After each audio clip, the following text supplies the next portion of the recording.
अनुराधा छत पर सीढ़ियों से लगभग दौड़ती हुई पहुंची। उसकी सांस फूलने लगी। उठती बैठती धड़कनें उसको स्पष्ट सुनाई दे रही थी। गर्म तन पर जब बारिश की बूंदें पड़ी तो वह सिहर उठी। रोम रोम जैसे एक अनकहे एहसास से पुलकित हो उठा। उसे लगा अभी अमोल जी आएंगे और टीवी सीरियल के हीरो की तरह आकर उसको अपने आलिंगन में कस लेंगे। इसी खूबसूरत एहसास को महसूस करते हुए उसने सारे कपड़े तार से उतार लिए। इधर नीचे अमोल जी ऑफिस से आने के बाद टीवी देखने में मशगूल थे। अनुराधा कपड़े दोनों बाहों में भरकर नीचे ले आई। एक उछली सी नजर से अमोल जी ने उसकी तरफ देखा और फिर से टीवी स्क्रीन पर नजरें चिपका ली। मुझसे अच्छी हर चीज है, चाहे अखबार हो, टीवी हो या किताब, अनुराधा मन ही मन बड़बड़ाई।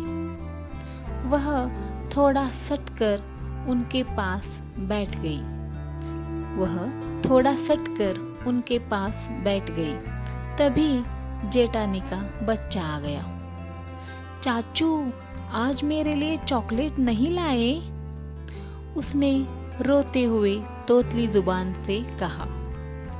अभी चल रहा हूँ, कहते हुए उसने बच्चे को गोद में बैठा लिया और निकल गया बाहर बच्चे को चॉकलेट दिलाने। अनुराधा ने गहरी सांस ली। अब उसके मन के रोमांटिक भाव फुर्र हो चुके थे। फिर से मन पति के पीछे दौड़ने लगा। कितने सपने देखे उसने पति के लिए।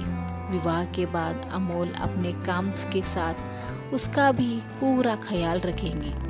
उस पर किसी फिल्मी दीवाने प्रेमी की तरह जान छिड़केंगे, बिल्कुल उसी नीली बड़े घोड़े वाले राजकुमार की तरह जो अक्सर उसे सपने में अपने घोड़े पर बैठाकर दूर खूबसूरत वादियों में घुमाने ले जाता और उसके पलकों की छाव में बैठाकर उसकी नजरों से नजरें मिलाकर न जाने कितनी ही अनसुनी बातें कर जाता है। बहू, आज खाने में कुछ हल्का सा बना लेना। ज्यादा गरिष्ठ भोजन ठीक नहीं रहेगा रात में। ये सुनकर अनुराधा चुप रह गई और प्रत्युत्तर में बस गर्दन हिलाई। अनुराधा सोचने लगी, रात के व्यक्तिगत पलों में, रात के अकेले में अमोल के पास उड़ेलने के लिए प्रेम का अथाह समुद्र होता है जो भोर होने से पहले ही सूख जाता है। और उस दलदल में अनुराधा का वजूद जैसे कहीं खो सा जाता है। प्रेम भी अजीब सा होता है, बस थोड़े से ही में खुश। प्रियतम अगर प्रेम भरी निगाह से मिला ले तो सारे सिकवे गिले और दुख दर्द दूर हो जाते हैं। लेकिन ऐसा प्रेम जिसे वासना के अतिरिक्त और कुछ नहीं कहा जा सकता, वह नाभि के नीचे से ही शुरू होता है। आंखों से उसका कोई लेना देना नहीं।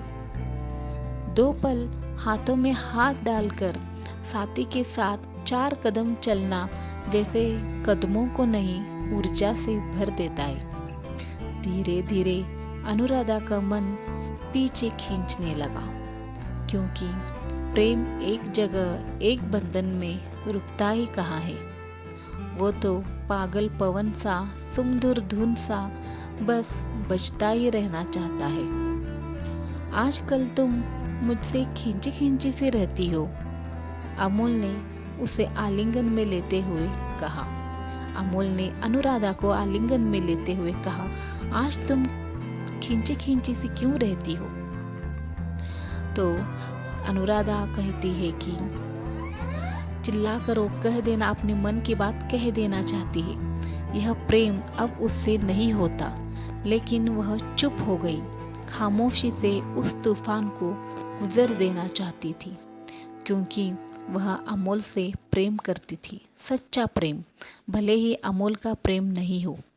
तुमने कभी पूछा नहीं मुझे क्या पसंद है?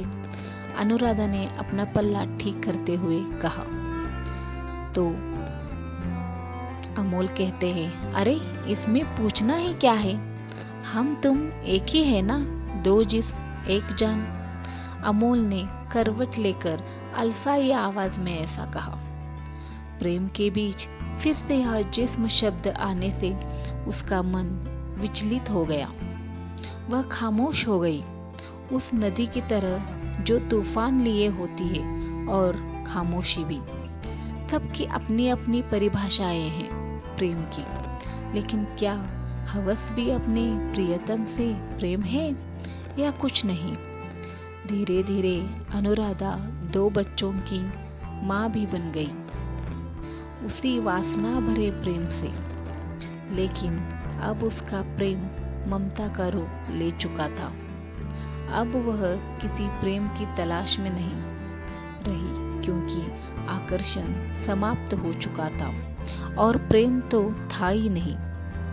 दोस्तों, आपको ये कहानी कैसी लगी?